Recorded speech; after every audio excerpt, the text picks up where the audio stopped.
ವೇಣೂರು ಬಾಹುಬಲಿ ಕ್ಷೇತ್ರಡ್ 16 ವರ್ಷಗೊರ ನಡಪಿನ ಮಹಾಮಸ್ತಕಾಭಿಷೇಕದ ಸುರುತ ದಿನೊತ್ತ ಮಹಾಮಜ್ಜನ ಸಂಪನ್ನ ಆತಂಡು.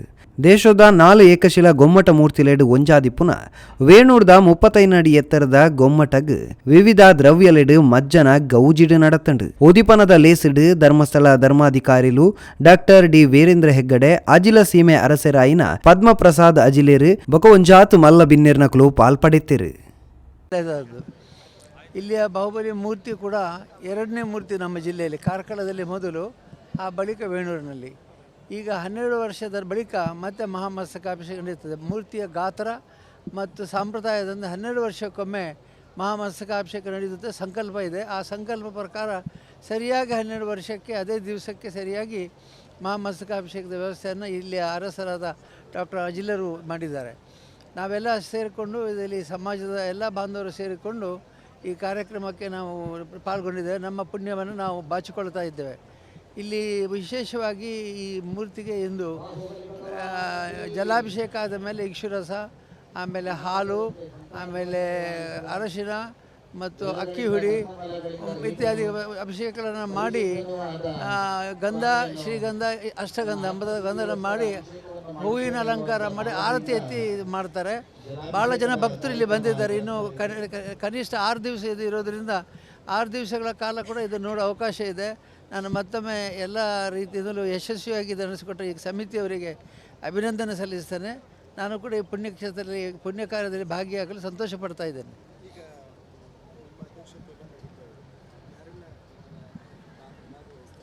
ಈಗ ಇದರಲ್ಲಿ ನಮ್ಮ ಇಲ್ಲಿಯ ಪದ್ಧತಿ ಅಂತಂದರೆ, ಒಂದು ದಿವಸದ ಪೂರ್ತಿ ಕೆಲಸವನ್ನು ಒಂದು ಕುಟುಂಬದವರು ವಹಿಸಿಕೊಳ್ಳುವಂಥದ್ದು. ಹಾಗೆ ಎಲ್ಲ ದಿವಸಗಳ ಅಭಿಷೇಕವನ್ನು ವಹಿಸಿಕೊಂಡು ನಾವು ಕೊನೆಯ ದಿವಸದ ಅಭಿಷೇಕವನ್ನು ಧರ್ಮಸ್ಥಳ ಕ್ಷೇತ್ರದ ವತಿಯಿಂದ ವಹಿಸಿಕೊಂಡಿದ್ದೇವೆ. ಇದಕ್ಕೆ ಕಾರಣ ಅಂತಂದರೆ ಆ ದಿವಸದ ವೆಚ್ಚಗಳು ಮತ್ತು ಆ ದಿವಸ ವಿಶೇಷ ವಿಜೃಂಭಣೆಯ ಜನ ಅಂತ ಬರೋದರಿಂದ ಕೊನೆಯ ದಿವಸದ ಅಭಿಷೇಕವನ್ನು ನಾವು ವಹಿಸಿಕೊಂಡಿದ್ದೇವೆ. ನಮ್ಮ ಪೂಜ್ಯ ತಂದೆಯವರು ರತ್ನಮ್ಮ ಹೆಗ್ಡೆಯವರು ಕೂಡ 54ನೇ ಇಸ್ವಿಯಲ್ಲಿ ಇಲ್ಲಿ ಮಸ್ತಕಾಭಿಷೇಕವನ್ನು ಮಾಡಿಸಿದರು. ಆ ಬಳಿಕ ನಾನೊಮ್ಮೆ ಮಾಡಿದ್ದು, ನನ್ನದು 2ನೇ ಮಹಾಮಸ್ತಕಾಭಿಷೇಕ ಮಾಡಿಸುವಂಥದ್ದು. ಹಾಗಾಗಿ ಶ್ರಾವಕರು ಬಹಳ ಭಕ್ತಿಯಿಂದ ಬಂದಿದ್ದಾರೆ, ಉತ್ಸಾಹಿತರಾಗಿದ್ದಾರೆ. ತಮ್ಮ ಪಾಪಕರ್ಮಗಳನ್ನು ಕರ್ಮ ನಿರ್ಜರ ಅಂತ ಜೈನ ಧರ್ಮದಲ್ಲಿ ಹೇಳ್ತೇವೆ, ಪಾಪಗಳನ್ನು ಕರಗಿಸಿಕೊಳ್ಳುವಂಥದ್ದು ಅಂತ. ಈ ಪಾಪಗಳನ್ನು ಕರಗಿಸಿಕೊಳ್ಳುವುದಕ್ಕೆ ಕಣ್ಣಲ್ಲಿ ಭಗವಂತನ ದರ್ಶನ ಮಾಡ್ತಾ, ಅಭಿಷೇಕ ಒಂದೊಂದು ವರ್ಣದ ಅಭಿಷೇಕ, ಒಂದೊಂದು ವಸ್ತುವಿನ ಅಭಿಷೇಕ ಆದಾಗಲೂ ಕೂಡ ತಮ್ಮಂತ ತೋಯಿಸಿಕೊಂಡು ತಮ್ಮ ಕರ್ಮಗಳನ್ನು ನಷ್ಟ ಮಾಡಿ ಶುದ್ಧಾತ್ಮರಾಗಲಿಕ್ಕೆ ಪ್ರಯತ್ನಿಸ್ತಾ ಇದ್ದಾರೆ. ಇದೇ ವಿಶೇಷ ಇಲ್ಲಿ.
ಸಂಗೀತ ಆಗಲಿ, ಒಳ್ಳೆಯ ಹಾಡುಗಳ ಪಾಠ ಮಾಡೋದು.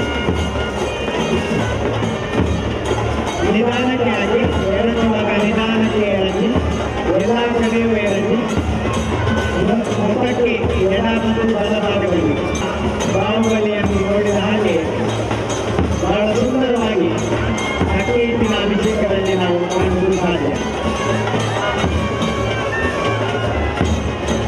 ಎಲ್ಲರೂ ಒಟ್ಟಾಗಿ ಹಾಕಿ ಎಲ್ಲ ಕಡೆ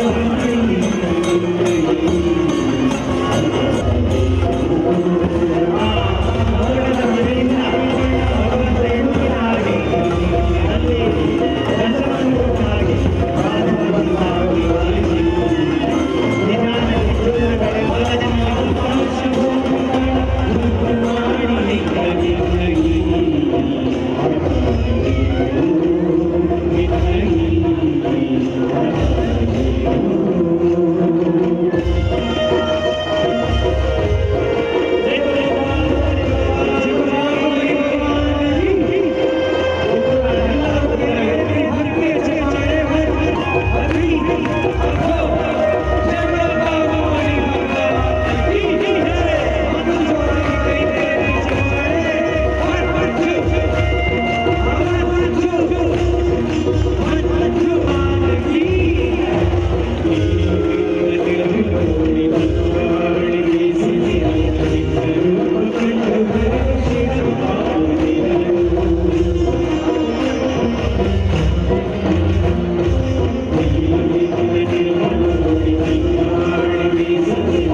ಸ್ವಾಮಿಯನ್ನು ಚಿನ್ನದ ವರ್ಣದಲ್ಲಿ ಕಾಣಬೇಕಾದ್ರೆ ಅರಿಶಿನಾಭಿಷೇಕ ಮತ್ತು ಕೇಸರಿ ಅಭಿಷೇಕದಲ್ಲಿ ನೋಡುವುದು ಮಾತ್ರ ಸಾಧ್ಯ. ಈ ಬಾರಿ ಕೇಸರಿ ಒಟ್ಟಿಗೆ ಕಾಶ್ಮೀರಿ ಕೇಸರಿ ಕೂಡ ಸೇರಿಕೊಂಡಿದೆ. ಈ ಮೂರು ಆಯಾಮಗಳಲ್ಲಿ ಜಲಗಂಧಾಕ್ಷತೆ ಪುಷ್ಪವು ಸರಸುದೀಪ ಸುಧೂಪವು ಗೊಮ್ಮಟೇಶ್ವರ ದುರ್ಬಲೀಶ ಬಾಹುಬಲಿ ಪರಮಜನ ದೇವಾಯ ಕೇಸರಿ ಕಲ್ಪಚೂರ್ಣಾಭಿಷೇಕ ಪೂರ್ವಕೇನ ಮಹಾರ್ಘ್ಯಂ ನಿರೂಪಾಮಿತಿ ಸ್ವಾಹ. ಶಾಂತಿಂ ಶಾಂತಿದಾರಂ. ಒಂದು ನಿಮಿಷ ಬಾಲಕ ಆನಂತರ ಸಂಗೀತ.